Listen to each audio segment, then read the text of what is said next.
I often say that Greens groups, including the political party, are shockingly impractical because they deal in absolutism.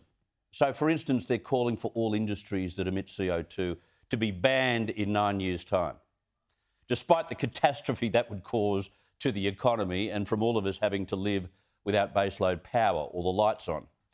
And as we've heard from Senator Lydia Thorpe this week, as I highlighted last night, the same applies to gas exploration in desolate regions of the Northern Territory. Nothing is the only solution. You don't do anything to this area.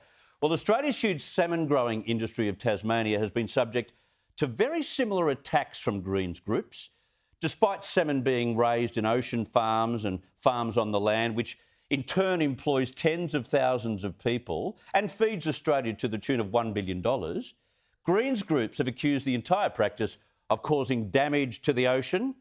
Even if there's some truth to these unproven claims, again, absolutists through and through.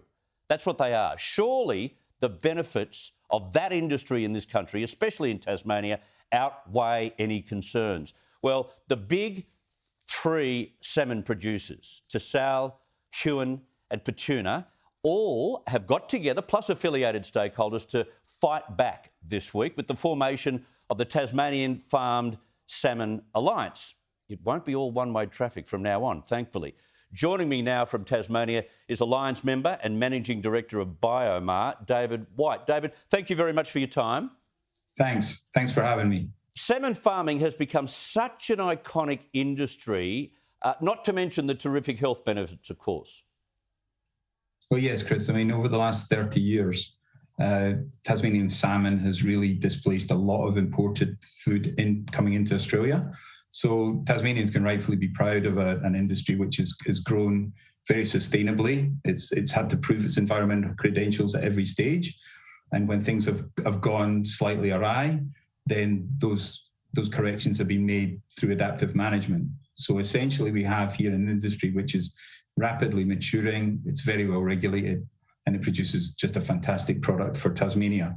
So the Alliance is really all of us who are involved in this industry, not just the farming companies, but the other 12,000 Tasmanians who contribute to putting a safe and sustainable and healthy fish on the table. How many are employed in that industry?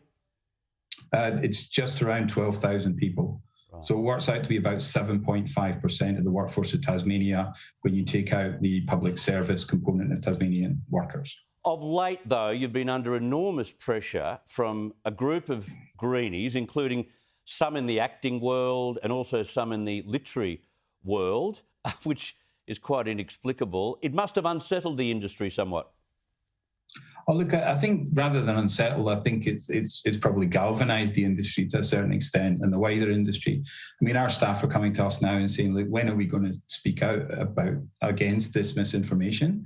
When are we going to make sure that what we know about the things that we do and how we do things, when are we going to be out there with people, talking to people and communicating those facts? And I think that's been probably the overriding emotion, has been a desire to make sure that what we do is known about, is understood, because one of the challenges you have when there's a vacuum of information about how you do your business and how your industry works is that vacuum can be filled quite easily by misinformation and half facts and as you said, absolute comments.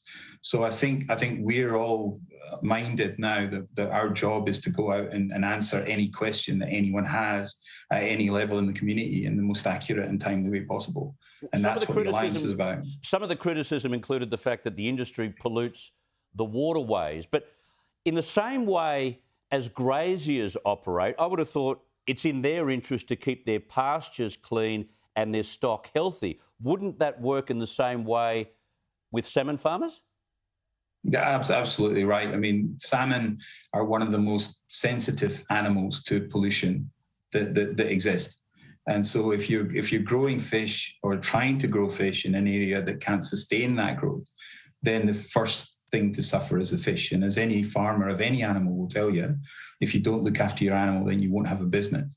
And so the unbelievable care that goes into the housing of these animals, the management of the environment around the animals, the provision of what we do, good nutrition and nutrition that's appropriate to every stage of their life. It's really, really important. And the thought that 12,000 people would dedicate their lives to doing something carelessly and doing something irresponsibly with no thought of the future is quite frankly laughable, really. And you may not know this, but what kind of land mass and sea mass are we talking about being dominated by salmon farming? It's only a small amount, right? Well, look, if you put all of Tasmanian salmon farming, the pen side of it, the open ocean side of it together, you would have everything fitting in probably something like 1 square kilometre. Right. So it's tiny. Tasmanian salmon itself is 2% of world salmon production. World salmon is 3% of world aquaculture.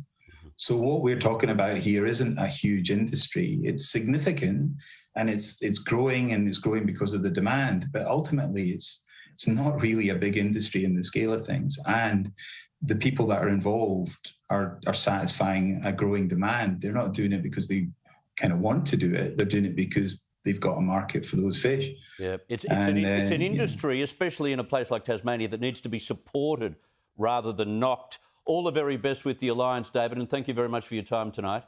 Thank you, Chris. Appreciate the time. No problem. David Whyte. What did I say? You know, absolutists, it's in total 1 square kilometre of sea and land mass. Like, seriously.